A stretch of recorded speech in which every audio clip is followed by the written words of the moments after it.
ચોક્કસથી જોયું જોવા જઈએ તો જેવી રીતે 12 મે થી લઈને 16 મે દરમિયાન આપણા ગુજરાતની અંદર હવામાનમાં પલટો રહેશે, જેમાં ખાસ કરીને મધ્યપ્રદેશ અને મહારાષ્ટ્ર બોર્ડર લાગુ વિસ્તારો ઉપર અત્યારે એક અસ્થિરતા છે.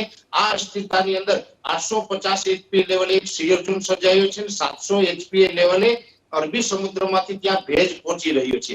આ સમુદ્ર પરિસ્થિતિને કારણે હવામાનમાં આપણે બદલાવ છે. આ એક પ્રકારે પ્રી મોન્સૂન વરસાદ કહી શકાય. આ માવઠું તો છે પણ પ્રી મોન્સૂન એક્ટિવિટી છે એ અત્યારે આપણે ચાલુ થઈ છે. અને ખાસ કરીને આને કારણે જેવી રીતે અમે 2-3 દિવસથી જે આપણે માહિતી આપતા હતા એ મુજબ આ વરસાદ છે કન્ટિન્યુ જે આપણે જોવા મળશે. આજે જેવી રીતે 13 તારીખના રોજ વરસાદના પ્રમાણમાં વધારો થયો છે, એવી રીતે આવતીકાલે 14 તારીખથી હજુ પણ વિસ્તાર અને વરસાદની તીવ્રતામાં વધારો થશે. 14 અને 15 તારીખે 2 દિવસ સુધી તીવ્રતા વધારે રહેશે. 16 તારીખે પણ વરસાદની શક્યતાઓ છે, પણ ખાસ કરીને 16 તારીખે તીવ્રતામાં ઘટાડો થશે.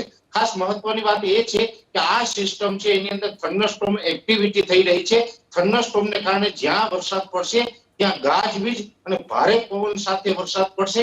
અમુક જગ્યાએ કરા પડવાની પણ શક્યતાઓ છે. અને ખાસ કરીને પવનની સ્પીડ આમાં છે એ નોર્મલ કરતા વધારે લગભગ 45 થી લઈને 65 કિલોમીટર પ્રતિ કલાકની ઝડપ પવનની હશે. એટલે ખાસ હું તો એબીપી અસ્મિતાના માધ્યમથી દરેક ગુજરાતીઓને ચેતવવા માંગુ છું, જ્યારે પણ વરસાદની શરૂઆત થાય, પવન સાથે વરસાદ પડતો હોય એ સમયે બિલકુલ બિનજરૂરી ખુલ્લામાં અથવા તો ખુલ્લા વાહનની અંદર બહાર ન નીકળવું, કેમ કે આમાં વૃક્ષો પણ ધરાશાયી થઈ શકે, એ સાથોસાથ પતરાઓ છપરાઓ ઉડી શકે, એટલે દુર્ઘટના ના ઘટે એ માટે હું દરેક ગુજરાતીઓને અપીલ કરી રહ્યો છું કે જેવી રીતે વરસાદની શરૂઆત થાય ત્યારે બિલકુલ ખુલ્લામાં ન નીકળવું. અને આ વરસાદ છે એ હજુ 3 દિવસ સુધી કન્ટિન્યુ જોવા મળશે.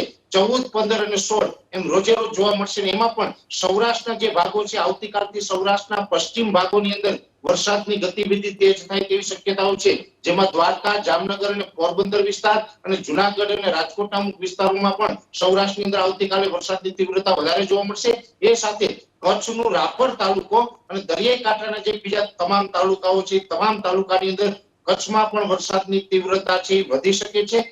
ઉત્તર ગુજરાતના અનેક વિસ્તારોની અંદર આજે પણ વરસાદ નોંધાયો છે. હજુ આવનારા 2 દિવસ સુધી 14 અને 15 મે એમ 2 દિવસ સુધી ઉત્તર ગુજરાતના બનાસકાંઠા, પાટણ, મહેસાણા અને સાબરકાંઠાના અનેક વિસ્તારોની અંદર વરસાદી માહોલ જોવા મળે તેવી શક્યતાઓ છે. એ સાથે જોવા જઈએ તો આ વરસાદની શરૂઆત છે એ જે દાહોદ, ગોધરા અને છોટાઉદેપુર જેવા વિસ્તારોથી શરૂઆત થઈ હતી, આ તમામ વિસ્તારોમાં આવતીકાલ બપોર બાદથી રાહત મળશે. અને ધીમે ધીમે આ વરસાદ છે એ જેવી રીતે મધ્યપ્રદેશ અને મહારાષ્ટ્ર તરફથી આ સિસ્ટમ આગળ વધી રહી છે, આવતીકાલથી આ સિસ્ટમ પશ્ચિમ તરફ ઝડપથી ગતિ કરશે. એટલે ગુજરાતના જે મધ્ય ગુજરાત અને પશ્ચિમ તરફના જે ભાગો છે એ વિસ્તારોમાં વરસાદની તીવ્રતામાં ધીમે ધીમે વધારો જોવા મળે તેવી શક્યતાઓ છે.